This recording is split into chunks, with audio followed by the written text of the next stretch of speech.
ഈശോ മിശിഹായ്ക്ക് സ്തുതിയായിരിക്കട്ടെ. ഞാൻ മാണിപ്പറമ്പിലച്ചൻ. പുതിയ നിയമവചന ധ്യാനം ക്ലാസ് 51. ശ്ലീഹന്മാരുടെ നടപടി പുസ്തകം 2-ാമത്തെ അധ്യായം 39 മുതൽ 47 വരെയുള്ള തിരുവചനങ്ങൾ.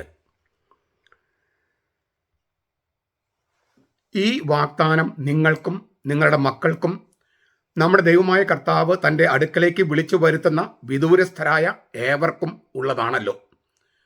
അവൻ മറ്റു പല വചനങ്ങളാലും അവർക്ക് സാക്ഷ്യം നൽകുകയും വക്രതയുള്ള ഈ തലമുറയിൽ നിന്ന് രക്ഷിക്കപ്പെടുവിൻ എന്ന് അവരെ ഉപദേശിക്കുകയും ചെയ്തു. അവൻ്റെ വചനം കൈക്കൊണ്ടവർ സ്നാനമേറ്റു. ആ ദിവസം തന്നെ 3000-ഓളം ആളുകൾ അവരോട് ചേർന്നു. അവർ അപ്പസ്തോലന്മാരുടെ പ്രബോധനം, കൂട്ടായ്മ, അപ്പം മുറിക്കൽ, പ്രാർത്ഥന എന്നിവയിൽ സദാ താൽപര്യപൂർവ്വം പങ്കുചേർന്നു. എല്ലാവർക്കും ഭയമായി. അപ്പസ്തോലന്മാർ വഴി പല അത്ഭുതങ്ങളും അടയാളങ്ങളും സംഭവിച്ചു. വിശ്വസിച്ചവർ എല്ലാവരും ഒരുമിച്ചിരുന്ന് തങ്ങൾക്കുള്ള സകലതും പൊതുവക എന്ന് കരുതുകയും ചെയ്തു. അവർ തങ്ങളുടെ ജന്മഭൂമികളും വസ്തുക്കളും വിറ്റ് ആവശ്യാനുസരണം എല്ലാവർക്കുമായി പങ്കിടുകയും ഒരു മനസ്സോടെ ദിനംപ്രതി ദേവാലയത്തിൽ ഒന്നിച്ചു വരികയും വീട്ടിൽ അപ്പം മുറിക്കുകയും ആഹ്ലാദത്തോടും ഹൃദയ പരമാർത്ഥതയോടും കൂടെ ഭക്ഷണത്തിൽ പങ്കുചേരുകയും ദൈവത്തെ സ്തുതിക്കുകയും സകല ജനത്തിൻ്റെയും സംപ്രീതി അനുഭവിക്കുകയും ചെയ്തു. രക്ഷിക്കപ്പെടുന്നവരെ കർത്താവ് ദിനം പ്രതി സഭയോട് ചേർത്തുകൊണ്ടിരുന്നു. പത്രോസിൻ്റെ പെന്തക്കൊസ്ത പ്രസംഗവും അതിന് ജനങ്ങൾ നൽകിയ പ്രസാദാത്മകമായ പ്രതിസ്പന്ദവുമാണ് നമ്മൾ കഴിഞ്ഞ ക്ലാസ്സിൽ പഠിച്ചത്. അതിൻ്റെ തുടർച്ചയാണ്. അപ്പോൾ 38-ാമത്തെ വാക്യത്തിൽ നമ്മൾ കണ്ടു കഴിഞ്ഞു. പത്രോസ് അവരോട് പറയുകയാണ്, നിങ്ങൾ മാനസാന്തരപ്പെട്ട് നിങ്ങളുടെ പാപങ്ങളുടെ മോചനത്തിനായി ഓരോരുത്തരും യേശുക്രിസ്തുവിന്റെ നാമത്തിൽ സ്നാനമേൽക്കുവിൻ. അപ്പോൾ പരിശുദ്ധാത്മാവ് എന്ന ദാനം നിങ്ങൾക്ക് ലഭിക്കും. അത്ര വരെ നമ്മൾ കഴിഞ്ഞ ക്ലാസ്സിൽ കണ്ടു. പരിശുദ്ധാത്മാവ് എന്ന ഈ വാഗ്ദാനം നിങ്ങൾക്കും നിങ്ങളുടെ മക്കൾക്കും നമ്മുടെ ദൈവമായ കർത്താവ് തൻ്റെ അടുക്കലേക്ക് വിളിച്ചു വരുത്തുന്ന വിദൂരസ്ഥരായ ഏവർക്കും ഉള്ളതാണല്ലോ. നിങ്ങൾക്കും നിങ്ങളുടെ മക്കൾക്കും, പ്രായപൂർത്തിയായവർക്കും കുട്ടികൾക്കും ജ്ഞാനസ്നാനത്തിൻ്റെ, അതായത് മാമോദിസായുടെ ഗുണങ്ങൾ ലഭ്യമാണ് എന്നർത്ഥം. ഇക്കാരണത്താൽ സ്ലീഹന്മാർ കുടുംബത്തിലെ സകലരെയും സ്നാനപ്പെടുത്തി. സ്ലീഹന്മാർ നടപടി 16:15, 16:33, 1 കൊരിന്തോസ് 1:16, കത്തോലിക്ക സഭയുടെ മതബോധനം 12:52 നിങ്ങൾക്ക് വായിക്കാം. ഇവിടെയൊന്നും ശിശുക്കളൊഴികെ കുടുംബത്തിലെ എല്ലാവരെയും എന്ന് പറഞ്ഞിട്ടില്ല. അങ്ങനെ ശിശുക്കൾ ഒഴികെ എന്ന് പറഞ്ഞിട്ടില്ല. ശിശുക്കളും കുടുംബത്തിലെ മുഴുവൻ നിങ്ങൾക്കും നിങ്ങളുടെ മക്കൾക്കും, അത് ശിശുക്കളാകാം, മുതിർന്നവരാകാം, എല്ലാവരുമാകാം. ലൂക്കാസിന്റെ സുവിശേഷം 18-ാമത്തെ അധ്യായം 15-16 വാക്യങ്ങളിൽ നവജാത ശിശുക്കളെ മാതാപിതാക്കൾ യേശുവിൻ്റെ അടുക്കൽ കൊണ്ടുവന്നു എന്ന് പറയുന്നുണ്ട്. അവൻ അവരെടുത്ത് അവരുടെ മേൽ കൈകൾ വെച്ച് ആശീർവദിക്കുന്നതിന് വേണ്ടി നവജാത ശിശുക്കളെ എന്നാണ് അവിടെ എഴുതിയിരിക്കുന്നത്. ബ്രേഫാസ് എന്നാണ് അതിൻ്റെ ഗ്രീക്ക്. പത്രോസിന്റെ ലേഖനത്തിൽ നമ്മൾ നവജാത ശിശുക്കളെ പോലെയാണ് കർത്താവിനെ സ്വീകരിക്കുന്നത് എന്നും പറഞ്ഞിട്ടുണ്ട്. നവജാത ശിശുക്കൾ എന്ന് പറഞ്ഞാൽ ജനിച്ചിട്ട് 8 ദിവസം വരെ പ്രായമായവർ. 8-ാം ദിവസം, അതായത് പരിച്ഛേദനം 8-ാം ദിവസമായിരുന്നു. അത് തൊട്ട് പിന്നെ നവജാത ശിശുക്കൾ എന്ന് വിളിക്കില്ല, ശിശുക്കൾ എന്ന് വിളിക്കും. അപ്പോൾ നവജാത ശിശുക്കളെ മാതാപിതാക്കൾ കൊണ്ടുവന്നു യേശുവിൻ്റെ അടുക്കൽ, ജനിച്ചിട്ട് 8 ദിവസം പ്രായമാകുന്നതിന് മുൻപ്. ഇത് ലൂക്കാസിന്റെ സുവിശേഷം 18-ാമത്തെ അധ്യായം 15-16 വാക്യങ്ങൾ കിടപ്പുണ്ട്. അപ്പം നവജാത ശിശുക്കളെ കർത്താവ് സ്പർശിക്കുകയും കർത്താവിൻ്റെ ആശീർവാദം സ്വീകരിക്കുകയും വേണമെന്നാണ് സുവിശേഷങ്ങളും ഇപ്പോൾ സ്ലീഹന്മാർ നടപടിയും പറയുന്നത്. എന്നിട്ടും ശിശുമാമോദിസയെ എതിർക്കുന്ന കുറച്ച് പേരുണ്ട്. പെന്തക്കോസ്തക്കാർ, ദൈവസഭക്കാർ, അങ്ങനെയുള്ള കുറേ പേര്. അവരതിന് ന്യായമായിട്ട് പറയുന്നത് മർക്കോസിന്റെ സുവിശേഷം 16:17 വിശ്വസിക്കുന്നവർക്ക് സ്നാനം കൊടുക്കുക. തീർച്ചയായിട്ടും വിശ്വസിക്കുന്നവർക്ക് സ്നാനം കൊടുക്കണം. അത് മുതിർന്നവരുടെ സ്നാനം. അതായത് മറ്റ് മതത്തിൽപ്പെട്ടവരെ കർത്താവിന് സുവിശേഷം കേട്ട് മാമോദിസ സ്വീകരിക്കുമ്പോൾ അപ്പോൾ ഒരു മുതിർന്നവരാണ്. ക്രിസ്തീയ മാതാപിതാക്കളിൽ നിന്നുള്ളവർക്ക് ഈ സ്നാനം സ്വീകരിക്കേണ്ടത് നവജാത ശിശുക്കളെ എന്ന പോലെയാണ്. മാത്രമല്ല, നിങ്ങൾ എന്നെ തിരഞ്ഞെടുക്കുകയല്ല, ഞാൻ നിങ്ങളെ തിരഞ്ഞെടുക്കുകയാണെന്ന കർത്താവ് പറഞ്ഞേ. അത് നമ്മുടെ കാര്യത്തിലാണ് കുറെ കൂടി ശരി. ഈ വിശ്വസിക്കുന്നവർക്ക് സ്നാനം കൊടുക്കുന്നത് അവർ കർത്താവിനെ തിരഞ്ഞെടുക്കുക. നമ്മുടെ കാര്യത്തിൽ നാം കർത്താവിനെ തിരഞ്ഞെടുക്കുകയല്ല, കർത്താവ് നമ്മെ തിരഞ്ഞെടുക്കുകയാണ്.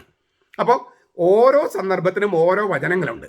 ഒരു വചനം എടുത്തിട്ട് എല്ലാവിടേക്കും അവർ ഇങ്ങനെ പ്രയോഗിക്കുന്നതാണ് പെന്തക്കോസ്തക്കാരുടെയും ദൈവസഭക്കാരുടെയും യഹോവ സാക്ഷികളൊക്കെ തെറ്റ്. ഏത് വചനം എവിടേക്കാണ് ചേരുക എന്ന് അവർക്ക് അറിഞ്ഞുകൂടാ.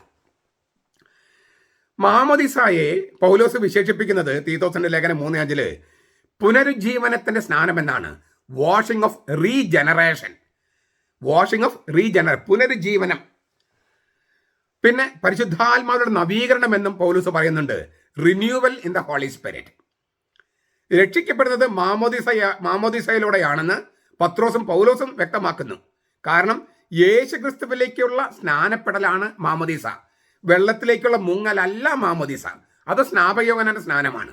യേശുക്രിസ്തുവിലേക്കുള്ള യേശുവിന്റെ നാമത്തിലേക്കുള്ള ഉൾച്ചേരലാണ്, സ്നാനപ്പെടലാണ് മാമോദിസ. യേശുക്രിസ്തുവിന്റെ രഹസ്യത്തിലേക്കുള്ള ആവാഹനമാണത്. ഈ രഹസ്യമായിട്ട് എല്ലാവരും ബാധിക്കുന്നതാണ്. ചുരുക്കത്തിൽ 3 സംഗതികളാണ് മാമോദിസയിൽ സംഭവിക്കുന്നത്. നമ്മുടെ കുറ്റങ്ങളിൽ നിന്നുള്ള മോചനം, അതായത് ഉത്ഭവപാപവും കർമ്മപാപവും മോചിക്കപ്പെടുന്നു. നമ്മളെല്ലാവരും ജനിക്കുന്നത് ഉത്ഭവപാപത്തിലാണ്. ആദാം തൊട്ട് ഇന്ന് വരെ സകലരും പാപം ചെയ്തിട്ടുള്ളത് കൊണ്ട് ഒരു പാപാവസ്ഥ ലോകത്തിലുണ്ട്. ആ പാപാവസ്ഥയും മറികടന്നിട്ട് ആർക്കും തന്നെ ജനിക്കാൻ കഴിയില്ല. മാത്രമല്ല ആദാം, നമ്മൾ കഴിഞ്ഞ ക്ലാസ്സിൽ കണ്ടതാണ്, ഉത്ഭവപാപത്തെക്കുറിച്ചുള്ള വിശദമായ ക്ലാസ് നമ്മൾ കണ്ടു കഴിഞ്ഞു. റോമാലേഖനം 5:12 വെളിച്ചത്തിൽ ഈ ആദ്യ മനുഷ്യനായ ആദാം ഒരു മാനദണ്ഡമായിരുന്നു. അവസാന മനുഷ്യനായ യേശുവും മാനദണ്ഡം തന്നെ. അതുകൊണ്ട് തന്നെ എല്ലാ മനുഷ്യരും ഈ ആദാം എന്ന മനുഷ്യർ ഉൾച്ചേർന്നിരുന്നു. അതുകൊണ്ട് അവൻ്റെ തെറ്റ് വ്യക്തിപരമായ തെറ്റല്ല, വ്യക്തിപരമായ തെറ്റുമാണ്. എന്നാൽ മനുഷ്യവംശത്തിൻ്റെ പാപമായതുകൊണ്ട് അയാളിൽ നിന്ന് ജനിച്ച മക്കൾക്ക് എല്ലാവർക്കും തന്നെ ഈ പാപാവസ്ഥയുണ്ട്. അത് ജനനത്തിൽ കിട്ടുന്ന, നമ്മൾ ചെയ്യുന്ന ഒരു പാപമല്ല, ജനനത്തോടെ നമുക്ക് കിട്ടുന്ന ഒരു പാപാവസ്ഥയാണ്. ഇതിനെയാണ് ജന്മപാപം അല്ലെങ്കിൽ ഉത്ഭവപാപം എന്നൊക്കെ വിളിക്കുന്നത്. ആ ഉത്ഭവപാപത്തിൽ നിന്നും പിന്നെ നമ്മൾ ഏതെങ്കിലും കർമ്മപാപം ചെയ്തിട്ടുണ്ടെങ്കിൽ, നമ്മൾ പ്രവൃത്തികൾ കൊണ്ട് പാപം ചെയ്തിട്ടുണ്ടെങ്കിൽ ആ പാപങ്ങൾക്കുള്ള മോചനവും ലഭിക്കുകയാണ്. ഇതാണ് മാമോദിസയിൽ സംഭവിക്കുന്ന ഒന്നാമത്തെ കാര്യം. 2, ദൈവിക ജീവന്റെ കൃപാവരം അത് നമ്മിൽ നിറയ്ക്കുന്നു. നമ്മളെ ഈ ദൈവിക ജീവൻ എന്ന് പറയുന്ന പരിശുദ്ധാത്മാവ് എന്ന ദാനം, വരപ്രസാദം അത് നമ്മിൽ നിറയ്ക്കുന്നു. അതായത് നമ്മൾ ദൈവത്തിന്റെ മക്കളായി ദത്തെടുക്കപ്പെടുന്നു. കത്തോലിക്ക സഭയുടെ മതബോധനം 12:26, 12:62, 14:27. അപ്പോൾ നമ്മുടെ കുറ്റത്തു നിന്ന് മോചനം, അതായത് ഉത്ഭവവും കർമ്മഭാവവും മോചിക്കപ്പെടുന്നു. ദൈവത്തിന്റെ കൃപാവരം, അതായത് ദൈവിക ജീവൻ വരപ്രസാദം നമ്മിൽ നിറയ്ക്കുന്നു. നമ്മെ ദൈവത്തിന്റെ മക്കളായി ദത്തെടുക്കുന്നു. നാം ജനിക്കുന്നത് ദൈവമക്കളാണ്, എല്ലാവരും ദൈവമക്കളാണെന്നൊക്കെ നമ്മൾ പറയുമെങ്കിലും നമ്മൾ പാപത്തിലാണ് ജനിക്കുന്നത് എന്നതിനാൽ ദൈവത്തിന്റെ സ്വാഭാവിക ഛായ നമുക്കുണ്ടെങ്കിലും ധാർമ്മിക ഛായ നമുക്കില്ല. അത് ആദാമിന് ഹവ്വയ്ക്ക് മാത്രമേ കിട്ടിയുള്ളൂ. പിന്നെ നമ്മളൊക്കെ ജനിക്കുന്നത് ധാർമ്മിക ഛായയിൽ അതിൽ വികൃതമായിട്ടാണ്. അത് മാറ്റുകയാണ് മാമോദിസയിൽ. എന്നിട്ട് നമ്മളെ ദൈവത്തിന്റെ മക്കളായി ദത്തെടുക്കപ്പെടുകയാണ്. നമ്മൾ സ്വാഭാവികമായി ദൈവത്തിന്റെ മക്കളല്ല. സ്വാഭാവികമായിട്ട് ദൈവത്തിന്റെ പുത്രൻ ഒറ്റ ആളേ ഉള്ളൂ, അത് ഈശോ മിശിഹയാണ്. ഈശോ മിശിഹ തന്നിലേക്ക് നമ്മൾ ഉൾച്ചേർത്തുമ്പോൾ നാം ദത്തെടുക്കപ്പെടുകയാണ് ദൈവത്തിന്റെ മക്കളായിട്ട്. 1547 ട്രെന്റ് സൂനോദോസ്, ഇറ്റലിയിലെ ട്രെന്തോ എന്ന സ്ഥലത്ത് വെച്ച് കൂടിയ സൂനോദോസ് ആയതുകൊണ്ടാണ് ട്രെന്റ് സൂനോദോസ് പറയണേ. മാമോദിസയെ നമ്മുടെ നീതിമൽക്കരണത്തിന്റെ കൂദാശ, സാക്രമെന്റ് ഓഫ് ജസ്റ്റിഫിക്കേഷൻ എന്നാണ് വിശേഷിപ്പിച്ചത്. നമ്മുടെ കുറ്റകൃത്യം കഴുകിക്കളയാനും ദൈവിക ജീവന്റെ കൃപാവരം നമ്മിൽ നിറയ്ക്കാനും നമ്മെ ദൈവപുത്ര ദത്തെടുക്കാനും ക്രിസ്തു ഉപയോഗിച്ച മാർഗമാണിത്. ഇതാണ് ഞാൻ നേരത്തെ പറഞ്ഞത്, കത്തോലിക്ക സഭയുടെ മതബോധനം 12:26, 12:62, 12:47 ഒക്കെ. ഫ്ലോറൻസ് സൂനോദോസ് ഇതിനെ വിശേഷിപ്പിച്ചത് വീത്തെ സ്പിരിച്വാലിസ് ഇയാനുവ എന്നാണ്. വീത്തെ സ്പിരിച്വാലിസ് ഇവാനുവ എന്ന് വെച്ചാൽ the gateway to life in the holy spirit. പരിശുദ്ധാത്മാവിനുള്ള ജീവിതത്തിലേക്കുള്ള കവാടമാണിത്. ആത്മാവിനുള്ള ജീവിതത്തിലേക്കുള്ള പ്രവേശന കവാടം. അത് ജീവിതത്തിന്റെ ആരംഭ നിമിഷം മുതലല്ലേ വേണ്ടത്, ഏറ്റവും ആരംഭ നിമിഷത്തിലാണ് വേണ്ടത്. യേശുക്രിസ്തുവും നിക്കോദമസും തമ്മിൽ സംഭാഷണത്തിൽ യേശുക്രിസ്തു പറഞ്ഞു, ഈ നിക്കോദമസിനോട് പറഞ്ഞു, you have to be born അനോഥൻ. അനോഥൻ എന്നത് ഒരു ഗ്രീക്ക് വാക്കാണ്. അതിന് 2 അർത്ഥമുണ്ട്. എഗെയിൻ എന്ന അർത്ഥമുണ്ട്, എബവ് എന്ന അർത്ഥമുണ്ട്. എഗെയിൻ എന്ന് വെച്ചാൽ വീണ്ടും.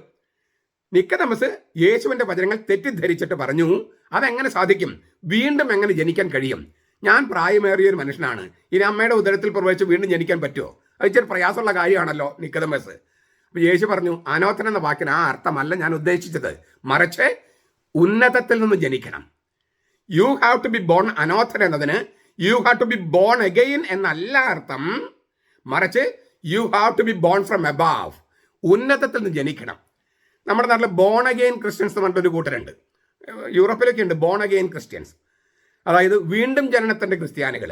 അവർ ഈ നിക്കോദെമസിൻ്റെ ആളുകളാണ്. നിക്കോദെമസ് കർത്താവിനെ തെറ്റിദ്ധരിച്ചതുപോലെ ബോൺ അഗെയിൻ ക്രിസ്ത്യൻസ് കർത്താവിനെ തെറ്റിദ്ധരിച്ചിരിക്കുക. നിക്കോദെമസ് എന്താ വിചാരിച്ചത്? വീണ്ടും ജനിക്കണമെന്ന്. അത് പ്രയാസമാണല്ലോ എന്ന് പറഞ്ഞപ്പോൾ കർത്താവ് എന്താ പറഞ്ഞത്? വീണ്ടും ജനിക്കണമെന്നല്ല ഞാൻ പറഞ്ഞത്, ഉന്നതത്തിൽ നിന്ന് ജനിക്കണമെന്നാണ്. ആത്മാവിനാലും ജലത്താലും ജനിക്കണമെന്നാണ്. എന്ന് വെച്ചാൽ ഉന്നതമെന്നത് പരിശുദ്ധാത്മാവിനുള്ള ഒരു പര്യായ പദമാണ്. ആത്മാവിൻ്റെ മനുഷ്യനാണ്, സ്വർഗത്തിൽ നിന്നുള്ള മനുഷ്യനാണ് യേശു. ആ സ്വർഗത്തിലുള്ള മനുഷ്യനായ യേശു പരിശുദ്ധാത്മാവിൽ ജനിച്ചതാണ്. ഇങ്ങനെ പരിശുദ്ധാത്മാവിൽ നിന്ന് ഉന്നതത്തിൽ നിന്ന് ജനിക്കണമെന്നാണ് കർത്താവ് പറഞ്ഞത്, വീണ്ടും ജനിക്കണമെന്നല്ല. അതിനാൽ ഈ പുനരുജ്ജീവൻ എന്ന് പറയുന്നത് പോലും വീണ്ടും ജനനമല്ല, ഉന്നതത്തിൽ നിന്ന് ജനനമാണത്. ജനനം എപ്പോഴാണ് നടക്കേണ്ടത്? ഏറ്റവും തുടക്കത്തിൽ, ഏറ്റവും ആരംഭത്തിൽ. അതായത് നമ്മൾ മാനുഷിക മാതാപിതാക്കൾ ജനിച്ചു, ബയോളജിക്കലായിട്ട്, ജീവശാസ്ത്രപരമായിട്ട്. എത്രയും പെട്ടെന്ന് ഉന്നതത്തിൽ ജനിക്കണം, ദൈവത്തിൽ ജനിക്കണം. എങ്കിലേ ദൈവത്തിന് ദത്തെടുക്കപ്പെട്ട മക്കളായി തീരുകയുള്ളൂ. അതുകൊണ്ട് ഉന്നതത്തിൽ നിന്നുള്ള ജനനം എത്രയും പെട്ടെന്നാണ് വേണ്ടത്. ജനനം പെട്ടെന്നാണ് വേണ്ടത്. വീണ്ടും ജനനമെന്ന് തെറ്റിദ്ധരിച്ചിട്ടാണ് ഇവർ മുതിർന്നവരെ സ്വീകരിക്കാവുന്നൊക്കെ ഇവർ പറയുന്നത്. ഞാൻ ഈ പെന്തക്കോസ്തക്കാർ, ദൈവസഭക്കാർ, യഹോവ സാക്ഷികൾ, ക്രിസ്ത്യൻസ്, ബോൺ അഗെയിൻ ക്രിസ്ത്യൻസ് ഒക്കെ പറയുന്നതിന് കാരണം അവരുടെ ദേഷ്യം ഉണ്ടായിട്ടല്ല. അവർക്ക് ട്രെയിനിങ് കിട്ടുന്നത് കത്തോലിക്കർ എങ്ങനെയെങ്കിലും ആക്രമിച്ചിട്ട്, അതായത് ആശയം കൊണ്ട് ആക്രമിച്ചിട്ട് അവരിൽ നിന്ന് ആളുകൾ ചാക്കിട്ട് പിടിക്കാനാണ്. അങ്ങനെ ഒരു പരിശീലനമാണ് അവർക്ക് കിട്ടുന്നത്. കത്തോലിക്കർക്ക് അങ്ങനെ ഒരു പരിശീലനം ഇല്ലാത്തത് കൊണ്ട് അവർ വന്ന് ചില വചനങ്ങൾ പറയുമ്പോൾ കത്തോലിക്കർ ആകെ ആശയക്കുഴപ്പത്തിലാകും. അങ്ങനെ ആകാതിരിക്കാനും നമ്മുടെ സഭയിൽ നിന്ന് വിട്ടുപോയ ആൾക്കാരെ തിരിച്ചു കൊണ്ടുവരാനും കത്തോലിക്കർക്ക് പരിശീലനം നൽകാൻ വേണ്ടിയാണ് ഞാൻ ഈ വീഡിയോയിൽ അവരെ പറയുന്നത്. അല്ലാതെ അവരോട് യാതൊരു വിരോധം ഉണ്ടായിട്ടല്ല. അവർ എത്രയും പെട്ടെന്ന് കത്തോലിക്ക സഭയിലേക്ക് തിരിച്ചു വരണം എന്നുള്ള ആഗ്രഹം മൂലമാണ് ഞാനിത് പറയുന്നത്. ഇതിൻ്റെയൊക്കെ വെളിച്ചത്തിൽ അപ്പസ്തോലന്മാർ കുടുംബത്തിലെ എല്ലാവർക്കും, മുതിർന്നവർക്കും കുട്ടികൾക്കും ഒക്കെ ജ്ഞാനസ്നാനം നൽകി. അധപതിച്ച മനുഷ്യ സ്വഭാവത്തിലേക്കും ഉത്ഭവപാപത്തിന് കറപുരണ്ടതുമായ മനുഷ്യ സ്വഭാവത്തിലേക്ക് പിറന്നു വീഴുന്ന മക്കളെ അന്ധകാരത്തിന് ശക്തിയിൽ നിന്നും വിടുവിക്കാനും ദൈവമക്കളെ സ്വാതന്ത്ര്യത്തിൽ നയിക്കാനും മാമോദിസ അത്യന്താപേക്ഷിതമാണ്. കുഞ്ഞുങ്ങൾക്ക് മാമോദിസ നിഷേധിക്കുന്ന മാതാപിതാക്കളും സഭാ സമൂഹങ്ങളും വിലമതിക്കാനാവാത്ത ദൈവകൃപയാണ് തങ്ങളുടെ മക്കൾക്ക് നിഷേധിക്കുന്നത്. കത്തോലിക്ക സഭയുടെ മതബോധനം 12:50-51. നമ്മൾ വീണ്ടും പത്രോസിന്റെ വചനത്തിലേക്ക് പോകുകയാണ്. നമ്മുടെ ദൈവമായ കർത്താവ് തൻ്റെ അടുക്കലേക്ക് വിളിച്ചു വരുത്തുന്ന വിദൂരസ്ഥര ഏവർക്കും ഉള്ളതാണല്ലോ ഈ ദാനം. ഏത് ദാനം? പരിശുദ്ധാത്മ ദാനം.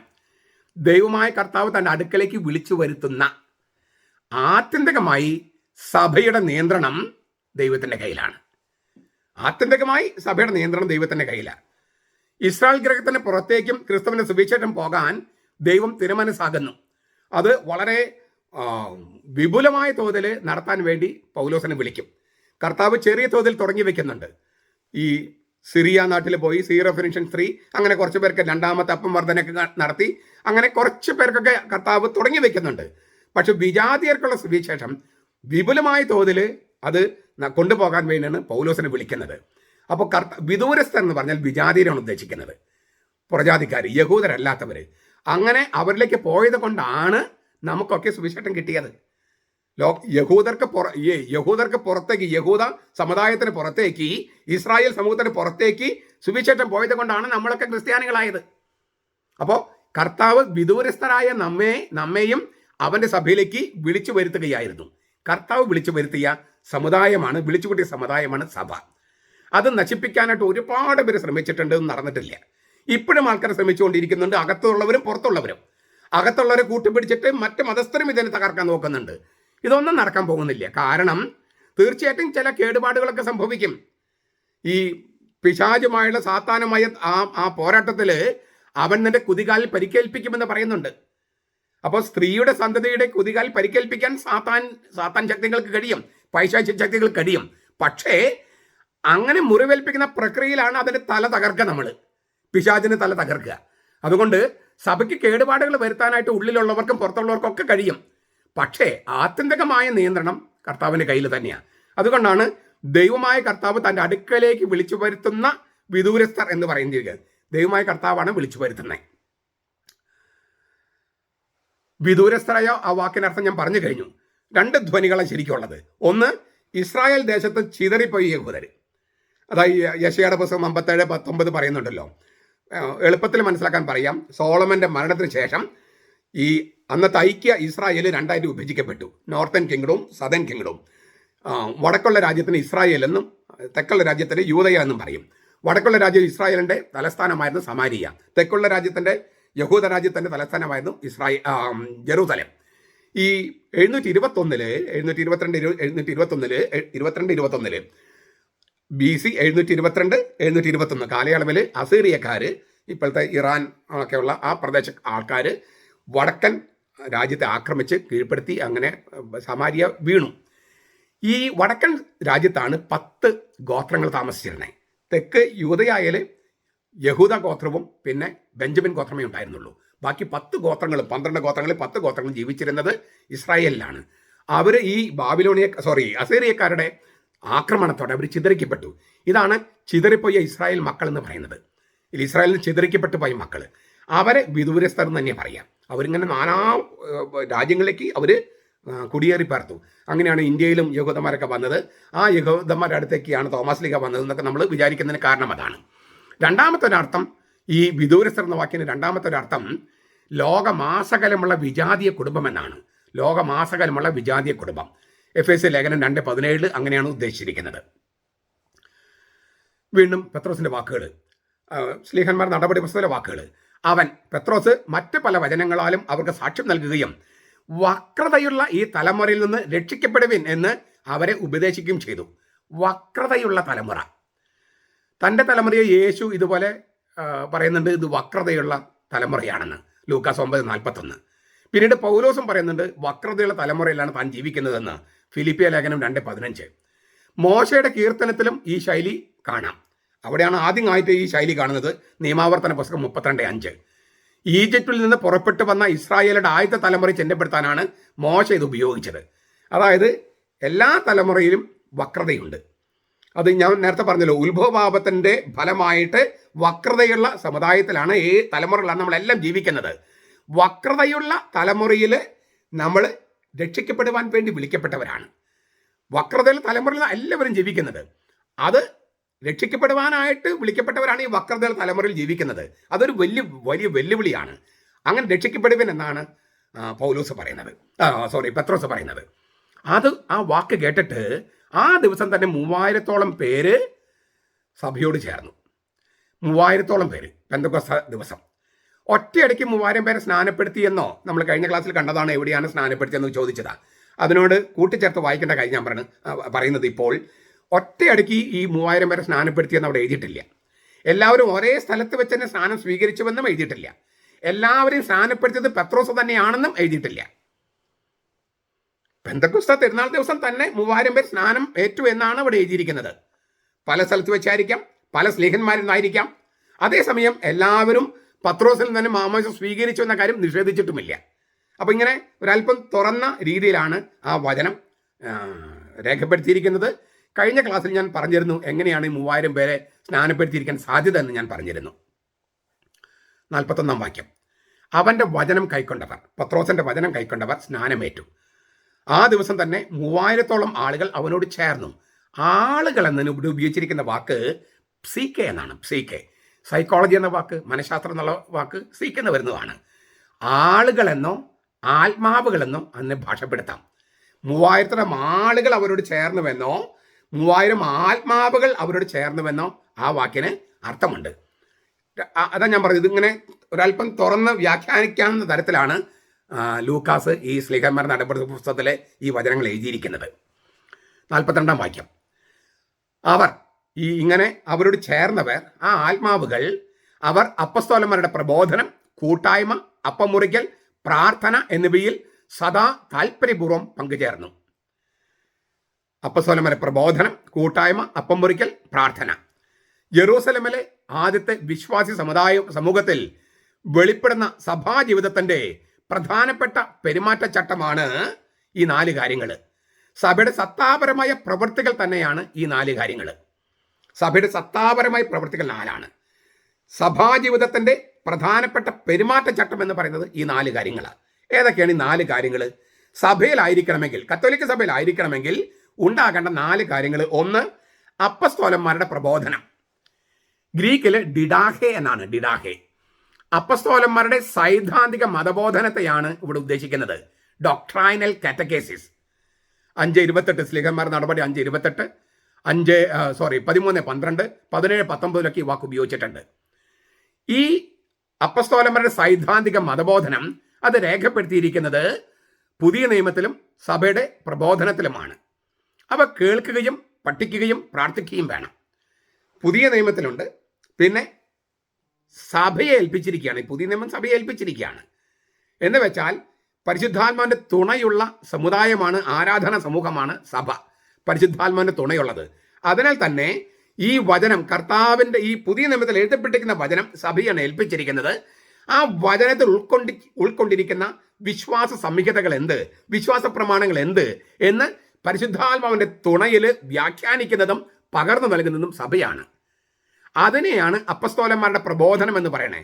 പുതിയ നിയമത്തിൽ ഇങ്ങനെ എഴുതിയത് മാത്രമല്ല, സഭ എന്ന് പറയുന്നത് പരിശുദ്ധാത്മാവിൽ നയിക്കപ്പെടുന്ന സജീവ സമുദായമാണ്. അപ്പോൾ പരിശുദ്ധാത്മാവിന്റെ തുണയിൽ പുതിയ നിയമത്തിൽ എഴുതിയിരിക്കുന്ന സംഗതികളുടെ ആഴത്തിലേക്ക് ഇറങ്ങി അവിടെയുള്ള മുത്തുകൾ കണ്ടെത്തി അതിനൊരു വിശ്വാസ പ്രമാണത്തിന്റെയും വിശ്വാസ സംഹിതയുടെയും രൂപം കൊടുത്ത് വ്യാഖ്യാനിക്കുന്നത് സഭയാണ്. അതാണ് ഈ സ്വർഗരാജ്യത്തിന്റെ താക്കോലുകൾ പത്രോസിന് നൽകിയിരിക്കുന്നത് പറഞ്ഞാൽ, ഒന്നാമത്തെ അർത്ഥം വചനം വ്യാഖ്യാനിക്കാനുള്ള ആത്യന്തിക അധികാരം പത്രോസിന്റെ പിൻഗാമികളായി മാർപ്പാപ്പിക്കുമെന്നാണ്. അതിനാണ് മജിസ്റ്റേരിയം എന്ന് നമ്മൾ വിളിക്കുന്നത്, സഭയുടെ പ്രബോധന അധികാരം. അപ്പോൾ ഇത് വിശ്വസിക്കുകയും അത് പഠിക്കുകയും പ്രാർത്ഥിക്കുകയും വേണം. കത്തോലിക്ക സഭയിൽ നിന്ന് വിട്ടുപോയാൽ, എന്ത് കാരണം പറഞ്ഞിട്ടാണെങ്കിലും കത്തോലിക്ക സഭ വിട്ടുപോയാൽ സ്ലീഹന്മാരുടെ പ്രബോധനത്തിൽ നിന്നാണ് വിട്ടുപോണേ. എന്ത് ന്യായം പറഞ്ഞിട്ടാണെങ്കിലും യേശുവിൻ്റെ ഡിഡാഹയുടെ പ്രബോധനത്തിന്റെ ജൈവ തുടർച്ചയാണ് സ്ലീഹന്മാരുടെ പ്രബോധനം. ആ ജൈവിക തുടർച്ചയിലായിരിക്കാത്തവർ യേശുവിന്റെ ഡിഡാഹയിൽ നിന്ന്, പ്രബോധനത്തിൽ നിന്ന് ബന്ധം വിച്ഛേദിക്കുന്നവരാണ്. അവർ യേശുവിന്റെ സഭയിൽ പെട്ടവരല്ല. അത് പ്രോട്ടസ്റ്റന്റുകാരാണെങ്കിലും മറ്റാരാണെങ്കിലും എന്ത് ന്യായം പറഞ്ഞിട്ടാണെങ്കിലും. അതുകൊണ്ട് തന്നെ കത്തോലിക്ക സഭയിൽ ആയിരിക്കേണ്ടത് അത്യാവശ്യമാണ്. 2, കൂട്ടായ്മ. കൊയിനോണി എന്നാണ് വാക്ക് നിങ്ങൾക്കറിയാം. ഗ്രീക്കിൽ വചനം വായിക്കുന്നതും പഠിക്കുന്നതും കൂട്ടായ്മയിലേക്ക് നയിക്കുന്നു. ഒരേ വചനം സ്വീകരിച്ചവരുടെ കൂട്ടായ്മയാണിത്. സുവിശേഷം സ്വീകരിച്ചവർ മറ്റുള്ളവരുമായി സജീവ സൗഹൃദത്തിലായിരിക്കാനുള്ള ഉത്തരവാദിത്വവും സ്വീകരിക്കുകയാണ്. നമുക്കൊരു വചനം കിട്ടിക്കഴിഞ്ഞ് ഇതിനർത്ഥം ആദ്യമായിട്ട് എനിക്കാണ് മനസ്സിലായത് എന്ന മട്ടിൽ വ്യാഖ്യാനിച്ച് പുതിയ സമുദായങ്ങൾ ഉണ്ടാക്കി പോകാൻ പാടില്ല. കത്തോലിക്ക സഭയ്ക്ക് പുറത്ത് കൂട്ടായ്മയിലായിരിക്കണം. ഇത് സഭയിലായിരിക്കേണ്ടതിന്റെ പെരുമാറ്റച്ചട്ടമാണ്. രക്ഷ പ്രാപിക്കണമെങ്കിൽ സഭയിലൂടെ തന്നെ പറ്റൂ. ഈ മാമോദീസയിലൂടെ മാത്രമേ പറ്റൂ. അതുകൊണ്ട് പുറത്ത് പോയിട്ടുള്ളവർ എന്ത് ന്യായം പറഞ്ഞിട്ട് പുറത്ത് പോയിട്ടുള്ളവരാണെങ്കിലും ഈ കൂട്ടായ്മയിലേക്ക് തിരിച്ചു വരണം. 2 കൊരിന്ത്യർ 8:4, 9:13, ഗലാത്യ ലേഖനം 2:9-10. ഞാൻ പഴയ നിയമത്തിൽ വേണമെങ്കിൽ ഒരു ഉദാഹരണം പറയാം. പഴയ നിയമത്തിൽ എത്രയോ പ്രവാചകന്മാരാണ് ഇസ്രായേലി സമുദായത്തെ നിശിതമായി വിമർശിച്ചിരിക്കുന്നത്. പക്ഷെ അവരാരും പുതിയ ഓരോ സമുദായം ഉണ്ടാക്കി ഇസ്രായേലി സമുദായത്തിൽ പുറത്തു പോയില്ല. അവർ സമുദായത്തെ ഒരുപാട് വിമർശിച്ചിട്ടുണ്ട്, തെറ്റുകളെ, പുഴുക്കുത്തുകളെ ചൂണ്ടിക്കാണിച്ചിട്ടുണ്ട്. പക്ഷെ അവരാരും പുറത്തുപോയി സമുദായം ഉണ്ടാക്കി കത്തോലിക്ക സഭയിൽ അല്ലേ ആ സമുദായത്തിൽ രക്ഷിക്കപ്പെട്ട സമുദായത്തിൽ പുറത്തു പോയിട്ടില്ല. ഇതുപോലെ തന്നെയാണ് കത്തോലിക്ക സഭയിൽ ഒരുപാട് പ്രശ്നങ്ങളുണ്ട്, ഒരുപാട് പോരായ്മകളുണ്ട്, പലതും വിമർശിക്കപ്പെടേണ്ടതുണ്ട്. ഞാൻ വിമർശിക്കുന്ന ഒരാളാണ് താനും. പക്ഷേ സഭയ്ക്ക് ഉള്ളിൽ നിന്നുകൊണ്ട് വേണം വിമർശിക്കാൻ. സഭയ്ക്ക് ഉള്ളിൽ നിന്നുകൊണ്ട് നമുക്കങ്ങനെ വിമർശിക്കേണ്ടി വരുന്നത് നമ്മുടെ വിമർശനം കേൾക്കാനായിട്ട് വേറെ വേദികളില്ലാത്തത് കൊണ്ടാണ്. പലപ്പോഴും നമ്മൾ കേട്ട് കാണും ഇല്ലേ, ഈ PROമാർ ഇങ്ങനെ എഴുതും, ഇതൊക്കെ വേണ്ട വേദികളിലാണ് പറയേണ്ടത്, പുറത്തല്ല. വേണ്ട ഒരു വേദി പറയൂ. എവിടെയാണ് നമുക്ക് ചർച്ച ചെയ്യാൻ പറ്റിയ ഒരു വേദി പറയൂ. നമ്മൾക്ക് ഈ സഭയോട് നമുക്ക് പറയാനുള്ള കാര്യങ്ങൾ പറയാനും പറ്റിയ ഒരു വേദി പറയൂ. ഞാൻ കണ്ടിട്ടില്ല ഇതുവരെ. അതുകൊണ്ടാണ് നമുക്ക് പരസ്യമായി പറയേണ്ടി വരുന്നത്. നമ്മൾ പറയാനുള്ള ആ ഫോൺ എടുക്കാൻ പോലും തയ്യാറാകാത്തവരാണ്. നമ്മൾ ചോദ്യങ്ങൾ ചോദിച്ചാൽ ചോദ്യത്തിന് ഉത്തരം നൽകാത്തവരാണ്. അപ്പോൾ വേണ്ട വേദികൾ എന്ന് പറഞ്ഞാൽ നമുക്ക് വേദികളില്ല. വേദികളുണ്ട്. ആ വേദികളിലൊക്കെ അവിടെ അധ്യക്ഷ സ്ഥാനത്ത് ഇരിക്കുന്നവരെ പുകഴ്ത്തിക്കൊണ്ട് പറയുന്ന കാര്യങ്ങൾ, അവർക്ക് അനിഷ്ടം മറ്റെന്തെങ്കിലും പറഞ്ഞാൽ അന്നേരം നമ്മൾ നിശബ്ദരാക്കും. അപ്പം അതുകൊണ്ട് ഈ വിമർശിക്കേണ്ടി വരുന്നു. നമുക്ക് ഈ പ്രവാചകന്മാരെ പോലെ പരസ്യമായിട്ട് വിമർശിക്കേണ്ടി വരുന്നു. അതിന് കാരണം അന്നത്തെ രാജാക്കന്മാരെ പോലെ പലപ്പോഴും നമ്മൾ കേൾക്കാനായിട്ട് തയ്യാറാകാത്തത് കൊണ്ടാണ്. പക്ഷേ എന്തൊക്കെ വിമർശിച്ചാലും എന്തൊക്കെ പോരായ്മകളുണ്ടെങ്കിലും ഈ കൂട്ടായ്മയിൽ തെറ്റിപ്പോകാനായിട്ട് പാടില്ല. അതിനാൽ ഇവിടെ എല്ലാം പൊതു സ്വത്ത്, എല്ലാവരും ഏക മനസ്സ്, ഒരൊറ്റ സമൂഹം, പല ആളുകൾ, പല ഭാഷകൾ, പല സംസ്കൃതികൾ, പല സാംസ്കാരിക മുദ്രകൾ, എന്നാൽ വിശ്വാസികൾ ഒറ്റ സമൂഹം. ഒരേ വചനം അവരെ ഒന്നായി കൂട്ടിക്കെട്ടി. സമുദായത്തിലെ വ്യക്തികൾ തമ്മിൽ ഇഴയടുപ്പമുള്ള ബന്ധവും ഓരോരുത്തരുടെയും ആവശ്യങ്ങളിൽ പരസ്പരം സഹായവും ഉളവാകുന്നു. ഇക്കാര്യത്തിലും നമ്മൾ കുറേ കൂടി മുന്നോട്ട് പോകാനുണ്ട്. നമ്മൾ കുറ്റപ്പെടുത്തുമെങ്കിലും ഈ മുസ്ലിം സമുദായത്തിന് ഒരു ഗുണമുണ്ട്. അവരുടെ സമുദായത്തെ സഹായിക്കും, അവരുടെ സമുദായക്കാരെ സഹായിക്കും. നമ്മൾ അത്തരത്തിൽ നമ്മളൊന്നും വളർന്നിട്ടില്ല. ഉണ്ടായിരുന്നു, നമുക്കതിപ്പം 100,000 കാരണങ്ങൾ കൊണ്ട് അത് മുറിഞ്ഞു പോയി. അത് വീണ്ടെടുക്കപ്പെടേണ്ടതുണ്ട്. മൂന്നാമത്തെ കാര്യം, അപ്പം മുറിക്കൽ. ഹേ ക്ലാസിസ് ടു അർട്ടു എന്നാണ് ഗ്രീക്കില്. ഹേ ക്ലാസിസ് ടു അർട്ടു. അർട്ടോസ് എന്ന് പറഞ്ഞാൽ ബ്രെഡ്, അപ്പം. ക്ലാസിസ് എന്ന് പറഞ്ഞാൽ ഇങ്ങനെ ബ്രേക്ക്, മുറിക്കുക. ആദിമസഭയിൽ വിശുദ്ധ കുർബാന അറിയപ്പെട്ടിരുന്നത് ഈ പേരിലാണ്. ഇത് വെറും ഒരു വിരുന്നോ സാധാരണ ഭക്ഷണമോ സദ്യയോ ഒന്നുമല്ല. ഉത്തിതൻ അപ്പം മുറിച്ചപ്പോൾ, അല്ലേ, അപ്പം എടുത്ത് മുറിച്ചപ്പോൾ അവർ അവനെ തിരിച്ചറിഞ്ഞു എന്നാണല്ലോ തിരുവചനം എഴുതിയിരിക്കുന്നത്. ലൂക്കാസ് 24, 30, 31, 35. അപ്പം മുറിച്ചപ്പോൾ അവരെ തിരിച്ചറിഞ്ഞു. സാധാരണ അപ്പം മുറിക്കലാണോ അത്? വിശുദ്ധ കുർബാനയല്ലേ എമ്മാവൂസിൽ? അപ്പൊ അപ്പം മുറിക്കലും സാധാരണ ഭക്ഷണത്തിൽ പങ്കുചേരലും രണ്ടും രണ്ടാണെന്ന് ഈ അധ്യായം തന്നെ, 2-ാമത്തെ അധ്യായം 46 രേഖപ്പെടുത്തിയിട്ടുണ്ട്. നമ്മൾ അതിനെക്കുറിച്ച് ഇച്ചിരി വിശദമായി ചർച്ച ചെയ്യാം ഇച്ചിരി കഴിഞ്ഞിട്ട്. 4-മത്തത് പ്രാർത്ഥന. പ്രൊസെവു ഹേ എന്നാണ് ഗ്രീക്ക്. പ്രൊസെവു ഹേ. പ്രോസ് എന്ന് പറഞ്ഞാൽ ടുവേഡ്, അല്ലേ, അങ്ങോട്ട്, ഒരു മുന്നോട്ടുള്ള ചലനമാണ് പ്രോസ്. അതായത് ഒരാളുടെ അടുക്കലേക്ക് വരിക, ഒരാളുടെ അടുക്കലേക്ക് പോകുക, സമീപിക്കുക, മുഖാമുഖം സംസാരിക്കാൻ വേണ്ടി, അല്ലെങ്കിൽ ഇങ്ങനെ വളരെ ഇൻറ്റിമേറ്റ് ആയിട്ട് ഇരിക്കാൻ വേണ്ടിയിട്ട് ഒരാളുടെ അടുത്തേക്ക് ചെല്ലുക, ഒരുമിച്ചിരിക്കാൻ വേണ്ടി ചെല്ലുക. ഇതാണ് പ്രോസ് എന്ന വാക്കിൻ്റെ അർത്ഥം. എവുഹ എന്ന് പറഞ്ഞാൽ ആഗ്രഹം പ്രകടിപ്പിക്കുക, മോഹം അവതരിപ്പിക്കുക, ഒരു വ്രതം ഉണ്ടെന്ന് പറയുക, അല്ലെങ്കിൽ അപേക്ഷ. അപ്പോൾ ഒരുമിച്ചിരുന്ന് ഇങ്ങനെ വന്ന് അടുത്തേക്ക് വന്ന് വളരെ ഇൻറ്റിമേറ്റ് ആയിട്ട് ഇരുന്ന് ഒരുമിച്ചിരുന്ന് അവരുടെ ആഗ്രഹങ്ങൾ, മോഹങ്ങൾ പങ്കുവെക്കുന്നതാണ് പ്രൊസവഹ എന്ന് പറയുന്ന പ്രാർത്ഥന. അത് പല രൂപങ്ങളെടുക്കാം. ഒരു സഹായത്തിന് വേണ്ടിയുള്ള അപേക്ഷയാകാം. അത് ദൈവത്തോടാകുമ്പോഴാണ് നമ്മൾ പ്രാർത്ഥന എന്ന് പറയുന്നത്. അല്ലെങ്കിൽ ആഗ്രഹങ്ങൾ അറിയിക്കാം. ദൈവത്തിന് അടുക്കൽ വന്ന് മുഖത്തോട് മുഖം ഇരുന്ന് അവരോട് സംഭാഷണത്തിൽ ഏർപ്പെട്ട് നമ്മുടെ മോഹങ്ങൾ അറിയിക്കുക, നമ്മുടെ സ്വപ്നങ്ങൾ പങ്കുവെക്കുക. ദൈവം ദൈവത്തിൻ്റെ സ്വപ്നങ്ങളും മോഹങ്ങളും നമ്മളുമായിട്ട് പങ്കുവെക്കും. അപ്പോൾ ദൈവത്തിൻ്റെ സ്വപ്നങ്ങൾ നമ്മളോട് പങ്കുവെക്കുന്നു, നാം നമ്മുടെ മോഹങ്ങൾ ദൈവത്തോട് പങ്കുവെക്കുന്നു. ഇങ്ങനെയുള്ളൊരു പരസ്പരം അത് പങ്കുവെക്കാൻ വേണ്ടി ദൈവം നമ്മുടെ അടുത്തേക്കും നാം ദൈവത്തിൻ്റെ അടുത്തേക്കും പോകുന്നു. ഇതിനെ പ്രാർത്ഥന എന്ന് പറയുള്ളൂ. ആരാധനക്രമവും ലിറ്റർജിയും പ്രാർത്ഥനയും തമ്മിൽ അന്തരമുണ്ട്. പലപ്പോഴും വലിയ ആളുകൾക്ക് ഈ അന്തരം മനസ്സിലായിട്ടില്ല. വലിയ പണ്ഡിതന്മാരൊക്കെയാണ്, പക്ഷേ പ്രാർത്ഥന തന്നെയല്ലേ ലിറ്റർജി തന്നെയല്ലേ പ്രാർത്ഥന എന്നൊക്കെ പറയും. അല്ല, ലിറ്റർജിക്ക് വേറെ വാക്കാണല്ലോ, ലൈത്തുർഗിയ എന്നാ. ഇത് പ്രൊസവുക എന്നാണ്. രണ്ടും ഒന്നാണെങ്കിൽ ഒരു വാക്ക് ഉപയോഗിച്ചാൽ മതിയായിരുന്നില്ലേ? ആ ലിറ്റർജിയും പ്രാർത്ഥനയും രണ്ടും രണ്ടാണ്. ദൈവം ചരിത്രത്തിൽ ചെയ്ത രക്ഷാ സംഭവങ്ങൾ അതെല്ലാം ഓർത്തുകൊണ്ട് അവയ്ക്ക് ഭാവിയുമുള്ള ബന്ധം അനുഷ്ഠിക്കുന്നതിലൂടെ ആ രഹസ്യങ്ങളിലേക്ക് പ്രവേശിക്കുന്നതിനെയാണ് ലിറ്റർജി എന്ന് പറയുന്നത്. ദൈവം ചരിത്രത്തിൽ ചെയ്ത രക്ഷാസംഭവങ്ങൾ, ആ രക്ഷാകരമായ കാര്യങ്ങൾ ഓർത്തുകൊണ്ട് അവയ്ക്ക് ഭാവിയുമുള്ള ബന്ധം അനുഷ്ഠിക്കുന്നതിലൂടെ ആ രഹസ്യങ്ങളിലേക്ക് നമ്മൾ പ്രവേശിക്കുന്നതാണ്, അല്ലെങ്കിൽ ക്രിസ്തു നമ്മെ പ്രവേശിപ്പിക്കുന്നതാണ്, ക്രിസ്തു തൻ്റെ രക്ഷാ രഹസ്യങ്ങളിലേക്ക് നമ്മെ എടുത്തു വെക്കുന്നതാണ് ലിറ്റർജി. പ്രാർത്ഥനയോ ഈ ലിറ്റർജിയുടെ വെളിച്ചത്തിൽ, അത് പ്രധാനപ്പെട്ടതാണ്, ലിറ്റർജിയുടെ വെളിച്ചത്തിൽ, ഭൂതകാലത്തിൻ്റെയും ഭാവിയുടെയും വെളിച്ചത്തിൽ ദൈവം എന്നിൽ ഇപ്പോൾ ഈ വർത്തമാനത്തിൽ എന്ത് ചെയ്യുന്നു, ഞാൻ എന്ത് ചെയ്യണം എന്ന് ദൈവവുമായി ചർച്ച ചെയ്യുന്നതും ദൈവത്തോട് മോഹങ്ങൾ പങ്കുവെച്ച് ദൈവം നമ്മളോട് മോഹങ്ങൾ പങ്കുവെച്ച് സംഭാഷണത്തിൽ ഏർപ്പെടുന്നതുമാണ് പ്രാർത്ഥന എന്ന് പറയുന്നത്. അപ്പോൾ ദൈവത്തോടൊപ്പം സംഗീതവും നൃത്തവും ഒക്കെ ചെയ്യാൻ ഈ പ്രാർത്ഥനയ്ക്ക് പറ്റും, പ്രാർത്ഥനയിൽ പറ്റും. ലിറ്റർജിയിൽ പറ്റില്ല. ലിറ്റർജിയിൽ അതിന് ദൈവം കൈമാറിയത്, കർത്താവീശംശ കൈമാറിയത് കൊണ്ട് നമ്മുടെ തിരുവചനം പോലെയാണ് ലിറ്റർജി. അതിൽ കൂട്ടിച്ചേർക്കൽ നടത്താൻ പറ്റില്ല. എന്തെങ്കിലും ചെയ്യണമെങ്കിൽ തന്നെ സഭ നിശ്ചയിക്കുന്ന തരത്തിൽ സഭ നൽകിയിട്ടുണ്ട്. സഭയ്ക്കുള്ള അധികാരം താക്കോല് കൊടുത്തിട്ടുണ്ട്. അതുകൊണ്ട് സഭയ്ക്ക് നൽകാൻ പറ്റും. സഭ നൽകിയതിൽ നിന്ന് വ്യത്യസ്തമായിട്ട് ഒന്നും തന്നെ ചെയ്യാൻ ഒരാൾക്കും അധികാരമില്ല, മാർപ്പാപ്പയ്ക്ക് പോലുമില്ല.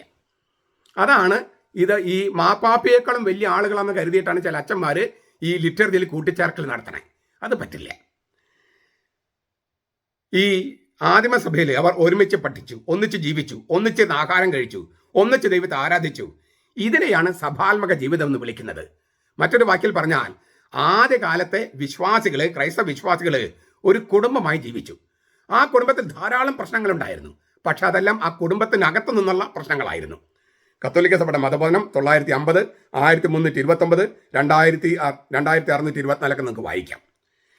ഈ അപ്പം മുറിക്കൽ നമുക്ക് ഒന്നുകൂടി വിശദമായി കാണണം. കാരണം നമ്മുടെ ഈ നേരത്തെ പറഞ്ഞ പെന്തക്കോസ്തക്കാര്, ദൈവസഭക്കാര്, ക്രിസ്റ്റ ഡെൽഫിയൻസ് ഇവരെല്ലാം പറയുന്നത് ഈ വിശുദ്ധ കുർബാന എന്നൊരു കുർബാന ഇല്ലെന്നും അപ്പം മുറിക്കൽ എന്ന് പറഞ്ഞാൽ യഹൂദരുടെ സാധാരണ അപ്പം ആയിരുന്നെന്നും അത് സാധാരണ യഹൂദര് കുടുംബത്തിൽ കഴിച്ചിരുന്ന ഭക്ഷണമാണ്, അതിന് വിശുദ്ധ കുർബാന എന്ന് വ്യാഖ്യാനിക്കുന്നത് ശരിയല്ല എന്നൊക്കെയാണ് ഈ അവർ പൗരോഹിത്യവും അല്ലേ മെത്രാനായിരിക്കണം എന്നൊക്കെ അവർ പറയും. മെത്രാനായിരിക്കുന്ന ആൾ ഒരു ഭാര്യയുടെ ഭർത്താവായിരിക്കണം എന്നൊക്കെ വലിയ കാര്യം പറയും. പക്ഷെ അവർക്ക് മെത്രാന്മാരും ഇല്ല, പുരോഹിതന്മാരും ഇല്ല.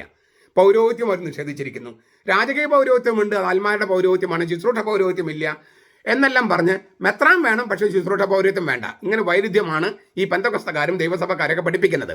അവർ പറഞ്ഞ പ്രധാനപ്പെട്ട ഒരു കാര്യങ്ങൾ ഒന്നാണ് അപ്പം മുറിക്കൽ എന്ന് പറഞ്ഞാൽ സാധാരണ യഹൂദ ഭക്ഷണമാണ്, വിശുദ്ധ കുർബാനയല്ല.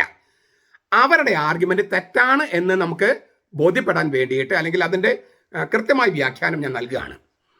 ഈ ലൂക്കാസ് 24:35, സ്ലീഹന്മാർ നടപടി 2:42, 2:46, 27, 1 കൊരിന്ത്യർ 10:16 എന്നിവിടങ്ങളിലൊക്കെ ഈ അപ്പം മുറിക്കൽ എന്ന വാക്ക് ഉപയോഗിച്ചിരിക്കുന്നത് വിശുദ്ധ കുർബാനയെ സൂചിപ്പിക്കാനാണ്. പക്ഷെ ഇവർ അങ്ങനെയല്ലെന്ന് പറയണം. ഒരു സമുദായം സമ്മേളിക്കുമ്പോൾ പൊതുവായി കഴിക്കുന്ന വെറും ഭക്ഷണമാണിത് എന്നാണ് അവരുടെ വ്യാഖ്യാനം, അല്ലെങ്കിൽ ഒരു പ്രതീകാത്മക പ്രവൃത്തി. ചില സന്ദർഭങ്ങളിൽ തീർച്ചയായിട്ടും പൊതുവായ ഭക്ഷണത്തെ ലൂക്കാസ് ഈ വാക്ക് ഉപയോഗിച്ച് സൂചിപ്പിക്കുന്നുണ്ട്. പക്ഷെ അപ്പോൾ അതിനെ ആഹാരം അല്ലെങ്കിൽ ഭക്ഷണം എന്നാണ് വിശേഷിപ്പിക്കുന്നത്. ഉദാഹരണം സ്ലീഹന്മാർ നടപടി 2:46. തീർച്ചയായിട്ടും യഹൂദരുടെ ഉത്സവ പ്രതീതി ഉണർത്തുന്ന വിരുന്നുകളെ അപ്പം മുറിക്കൽ എന്ന് വിശേഷിപ്പിച്ചിരുന്നു. എല്ലാ ദിവസത്തെ അപ്പമല്ല, പെരുന്നാൾ ദിവസത്തെ, യഹൂദരുടെ പെരുന്നാൾ ദിവസത്തെ ഭക്ഷണത്തെ, സദ്യയെ അപ്പം മുറിക്കൽ വിശേഷിപ്പിച്ചിരുന്നു. പക്ഷേ ആ സന്ദർഭത്തിൽ യേശു ചെയ്ത 2 കാര്യങ്ങളിലൂടെ ക്രിസ്തുവിന്റെ അപ്പം മുറിക്കലിന് പുതിയ അർത്ഥം കൈവന്നു. യഹൂദര് അവരുടെ ഉത്സവ ദിനങ്ങളിൽ അപ്പം മുറിക്കൽ ശുശ്രൂഷ നടത്തിയിരുന്നു. പക്ഷെ ആ പശ്ചാത്തലത്തിൽ യേശു 2 കാര്യങ്ങൾ ചെയ്തു. യേശു 2 പുതിയ കാര്യങ്ങൾ ചെയ്തതിലൂടെ യഹൂദരുടെ അപ്പം മുറിക്കല് ക്രിസ്ത്യാനികളുടെ കുർബാനയായിട്ട് രൂപാന്തരപ്പെട്ടു. ഏതാണ് യേശു ചെയ്ത 2 കാര്യങ്ങൾ? 1, അന്ത്യത്താഴത്തിൽ വെച്ച് യേശു അപ്പമെടുത്ത് കൃതജ്ഞതാസ്തോത്രം ചെയ്ത് അപ്പം മുറിച്ച് അവർക്ക് കൊടുത്തുകൊണ്ട് അരുളി ചെയ്തു, ഇത് നിങ്ങൾക്ക് വേണ്ടി നൽകപ്പെടുന്ന എൻ്റെ ശരീരം ആകുന്നു, എൻ്റെ ഓർമ്മയ്ക്കായി ഇത് ചെയ്യുവിൻ. ലൂക്ക 22:19. ഇതിൻ്റെ അർത്ഥം എന്തെന്ന് യേശു മുമ്പേ തന്നെ പറഞ്ഞിരുന്നു. ഞാൻ നൽകാനിരിക്കുന്ന അപ്പം ലോകത്തിൻ്റെ ജീവന് വേണ്ടി ഞാൻ നൽകുന്ന എൻ്റെ മാംസമാകുന്നു. യോഹന്നാൻ 6:51. ഇത് പ്രതീകാത്മകമായ അർത്ഥത്തിലല്ലെന്നും ശരിയായ അർത്ഥത്തിലാണ്, യഥാർത്ഥ അർത്ഥത്തിലാണെന്നും വളരെ വിശദമായി യേശു അവിടെ വ്യക്തമാക്കുന്നുണ്ട്.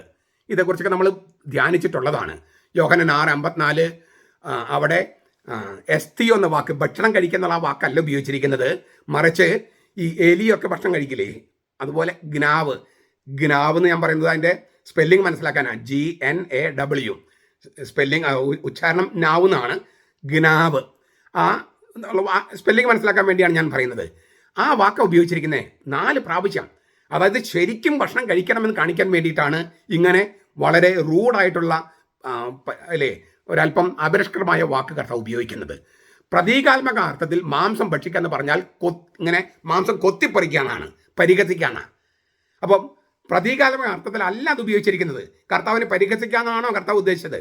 മാംസം ഭക്ഷിക്കുക എന്നുള്ളതിന് പഴയ നിയമത്തിൽ പ്രതീകാത്മക അർത്ഥത്തിലാണെങ്കിൽ പരിഹസിക്കാൻ അർത്ഥം.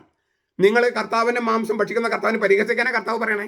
അല്ല, മാംസം ഭക്ഷിക്കുക എന്ന് പറഞ്ഞാൽ ശരിക്കും ഭക്ഷിക്കുക എന്ന് തന്നെയാണ്, തിന്നുക എന്നർത്ഥം.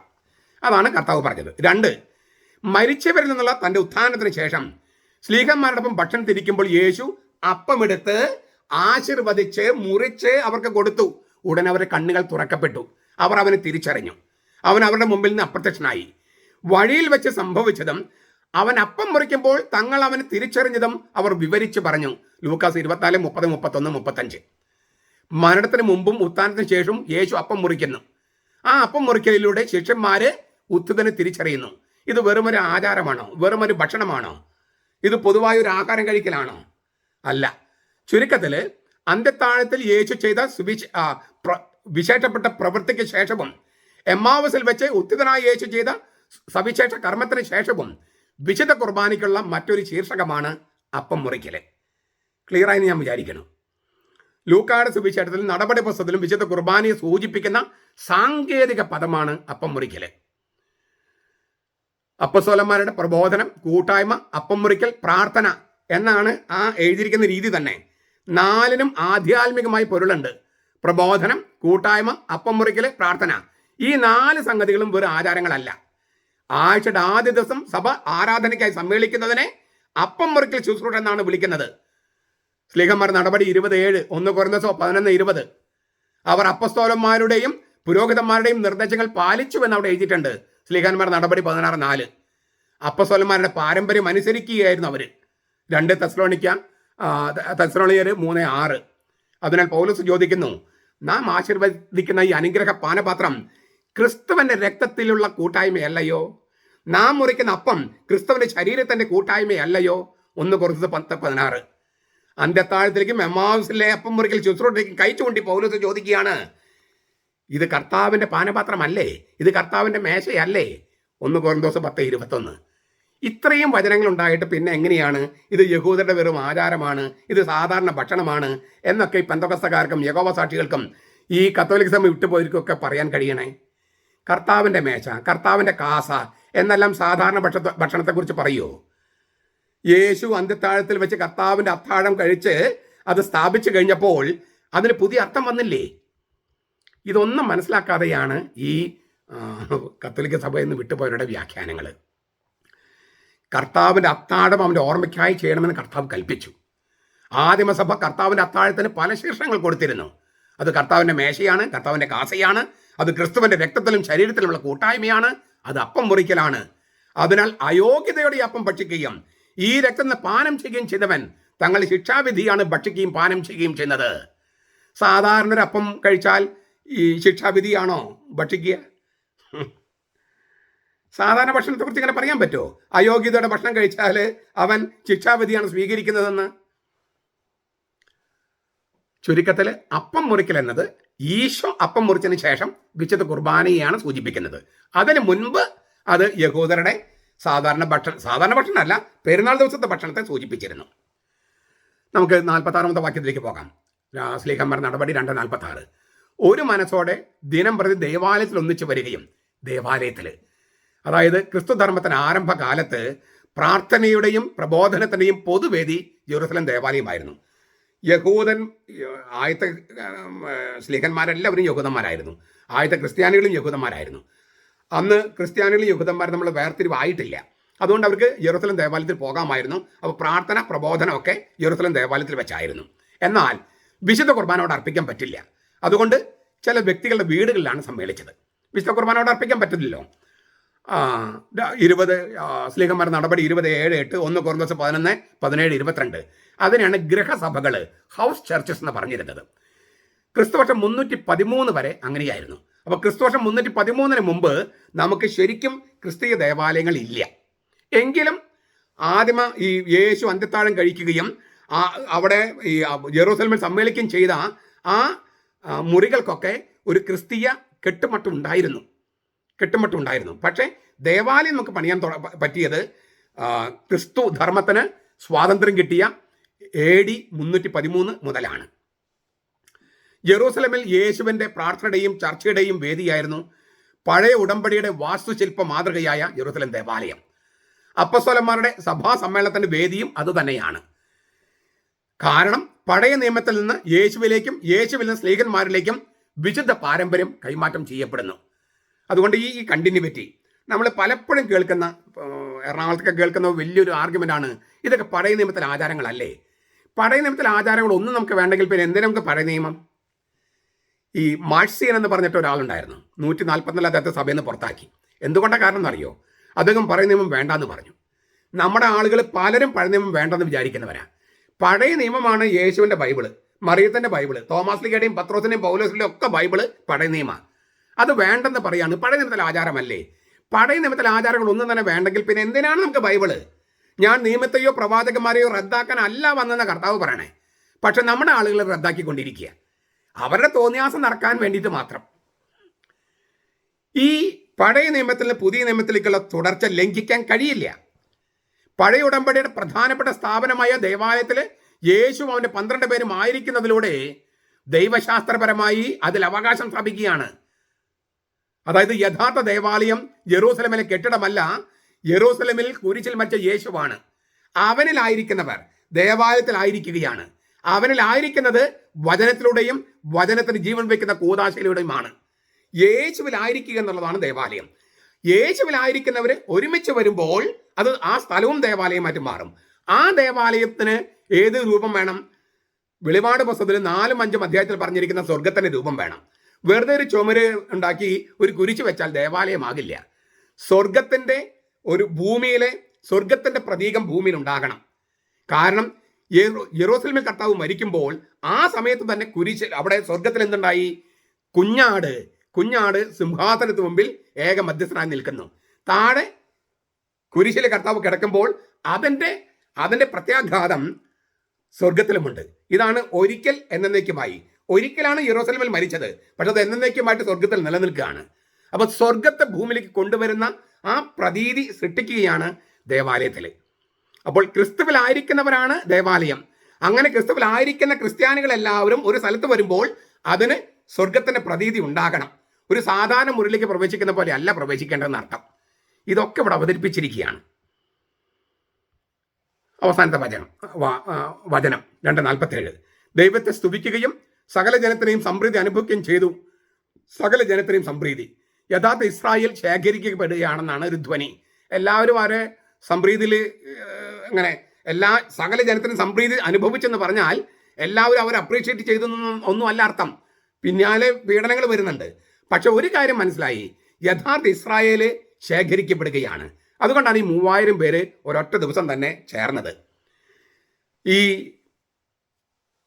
സ്റ്റെഫാനോസിന്റെ പ്രസംഗം കഴിയുന്നതോടുകൂടിയാണ് ലാർജ് സ്കെയിൽ 7-ാമത്തെ അധ്യായത്തിൽ പറഞ്ഞ ലാർജ് സ്കെയിൽ മതപീഡനം ആരംഭിക്കുന്നത്. അതുവരെ ആദിമ സമൂഹത്തിന് ഒരു ജനങ്ങളുടെ സമൃദ്ധി ഉണ്ടായിരുന്നു, ആൾക്കാർ ഇങ്ങനെ ചേർന്നുകൊണ്ടിരുന്നു. സ്റ്റെഫാനോസിന്റെ പ്രസംഗം കഴിയുമ്പോൾ വലിയ മതമർദ്ദനം ഉണ്ടായി. അതുവരെ ഈ സമൃദ്ധി ഉണ്ടാകുന്നുണ്ട്.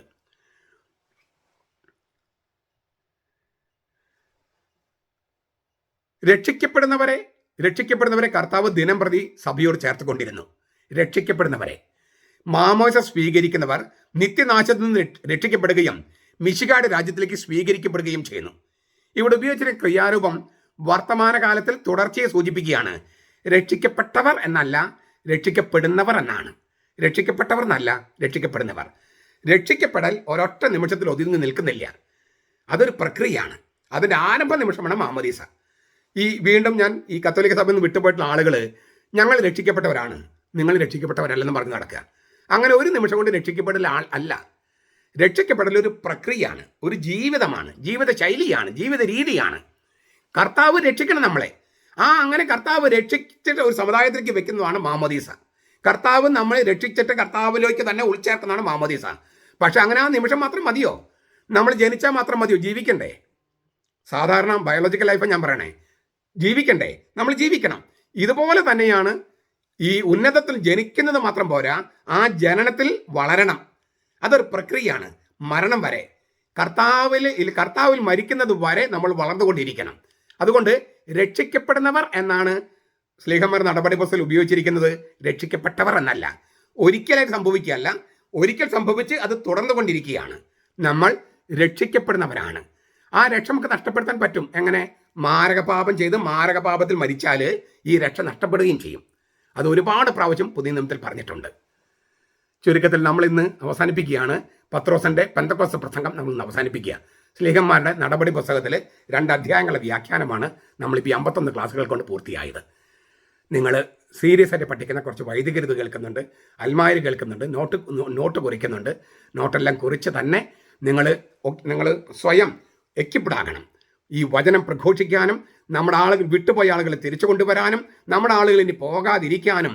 നമ്മുടെ സഭയിൽ 100,000 പ്രശ്നങ്ങളുണ്ടെങ്കിലും രക്ഷ പ്രാപിക്കാൻ കത്തോലിക്ക സഭ തന്നെ ഉള്ളൂ എന്നുള്ള കാര്യം ബോധ്യപ്പെട്ട് അതിനുള്ളിൽ നിന്നുകൊണ്ട്, വിമർശനമൊക്കെ ഉള്ളിൽ നിന്നുകൊണ്ടാകാൻ, സഭയിൽ നിന്ന് വിട്ടുപോകാതിരിക്കാൻ വിട്ടുപോയാൽ രക്ഷയില്ല എന്ന് തന്നെ മനസ്സിലാക്കണം. രക്ഷയുടെ സമുദായത്തെ പുറത്ത് പോകുകയാണ്. അങ്ങനെ സംഭവിക്കാതിരിക്കാൻ വിശ്വാസത്തിന്റെ പോരാട്ടം ഉള്ളിൽ നിന്നുകൊണ്ട് നടത്താൻ, അങ്ങനെ വിശ്വാസത്തിന്റെ പോരാട്ടം നടത്തുമ്പോൾ മറ്റുള്ളവരോട് ഈ സുവിശേഷം പ്രഘോഷിക്കാൻ, ഇതൊക്കെയാണ് നമുക്ക് നൽകപ്പെട്ടിരിക്കുന്ന വിളി. ഇത് ഈ കാലയളവിലാണ് നമ്മൾ ചെയ്യേണ്ടത്. നമ്മുടെ കാലയളവിൽ അങ്ങനെ സംഭവിക്കട്ടെ. നമ്മുടെ കർത്താവ് യേശു മിശിഹായുടെ കൃപയും പിതാവായ ദൈവത്തിന്റെ സ്നേഹവും പരിശുദ്ധാത്മാവിന്റെ സഹവാസവും നാം എല്ലാവരോടും കൂടി ഉണ്ടായിരിക്കട്ടെ, ഇപ്പോഴും എപ്പോഴും എന്നേക്കും. ആമേൻ.